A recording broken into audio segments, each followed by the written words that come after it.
So we also looked at river height. The green is currently this year, 2012, so for March, April, and May. And then the brown line is the long average height from 1985 to 2011 in just the month of March, just the month of April, and just the month of May. So if you look there, you can tell in March we were doing just a little bit above the average, but then in April and May, how quickly we have not had rain, so that the cache has gone down. So, as far as the height goes, it's gone down from 9.06 feet to 8.76, so about a fourth of a foot down, which to me, I was like, well, a fourth of a foot, that's not that bad. But then we started talking about like the topography of the land and how most of the land is floodlands, so a fourth of a foot could mean a huge difference. Obviously, we saw that in Section 8 where it's supposed to be flooded, but it's not flooded.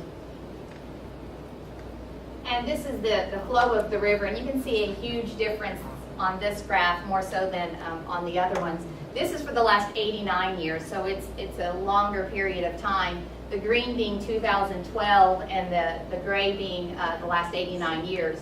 We got this from the U.S. Geological Survey website, which was a really neat website that had very current, up-to-date information. So, you know, if you ever want to look up any of these levels, you can find it on that website. Every 15 minutes it takes a read. Right. And you can see March, April, May, you're starting to see signs of the drought that we've talked about, and it's, you know, been all over the news and big news around here. So obviously things have changed, and they're not normal in this area. This is also a chart from the week we were actually out, which was really neat to get such current information. You can see this is June 14th through June 21st, so it's you know, pretty close to when we were actually in the field. And this is the flow of this week, and these little triangles here are the mean, the norm. So you can see how far below we are. That's a really good representation of there is something wrong. And I was talking about my hypothesis about a biological indicator, and it's like the health of the woods. This kind of tells you, well, there is something kind of unhealthy going on, the drought. So there really is an indicator here that something is not right. All right, and another conclusion that we came to was Doug, his research started this year, so he put up the 400 wood duck boxes, I think from February, March, something like that.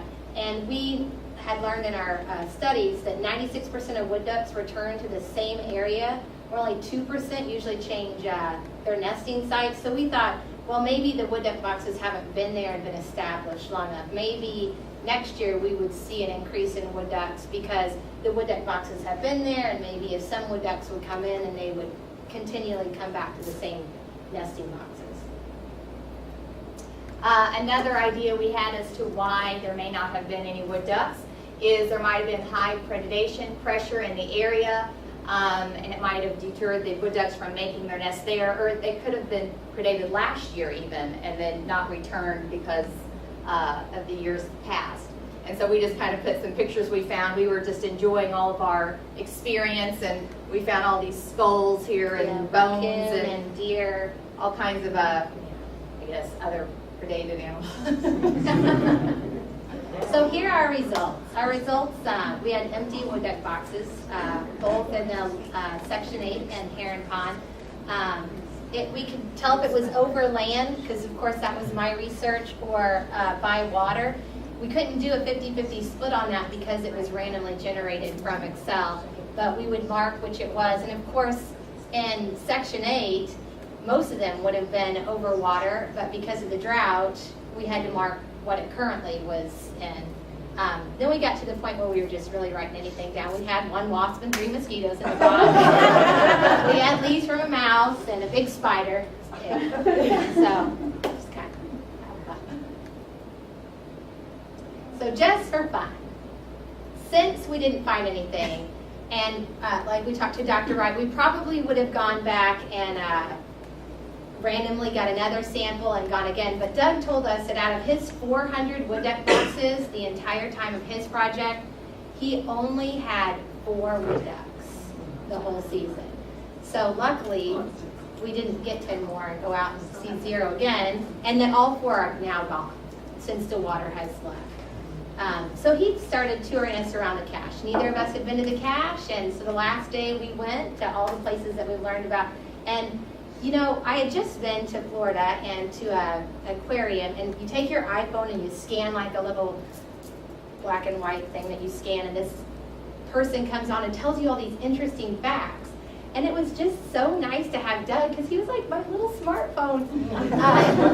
We were just sitting there canoeing, and Doug would just tell us about everything in the cache. And so we had like a little clip of all the, of a day with Doug. How many people have been on the canoe trip on at Wetlands Swamp? So several people have had this experience too. So if you haven't, which we hadn't, Right. And you know, if you go, you don't know all the things that he points out. It's so interesting with the guy.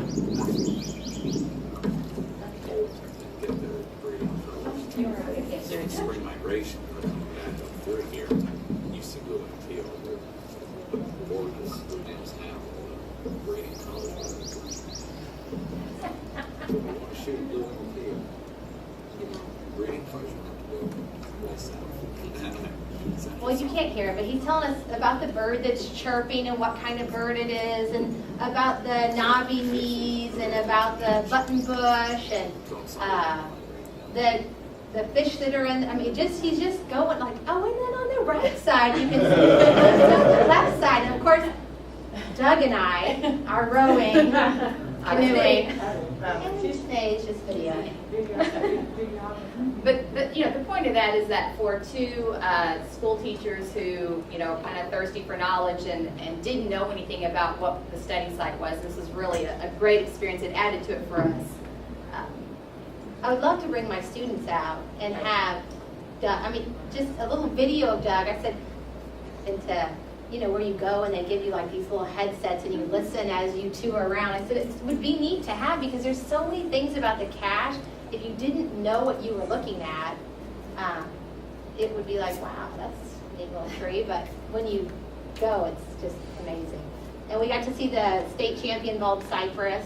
And then this up here is a maple tree just in the middle of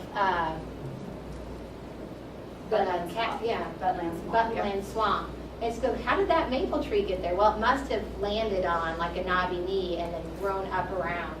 But that was really interesting. And there's all those knobby knees down there.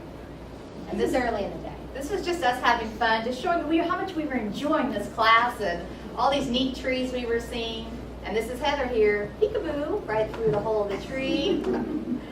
And let's see, signs of a turtle. And there's the eggs outside. Right. Yep. And this, we sent this to Fran because this was in one of her student-made Pathonotary warbler nest sites. And so we were walking, look, it's one of Fran's houses they made. And sure enough, she had a bird in there. So we thought jealous. we'd pick up everybody else's project Right. when it started.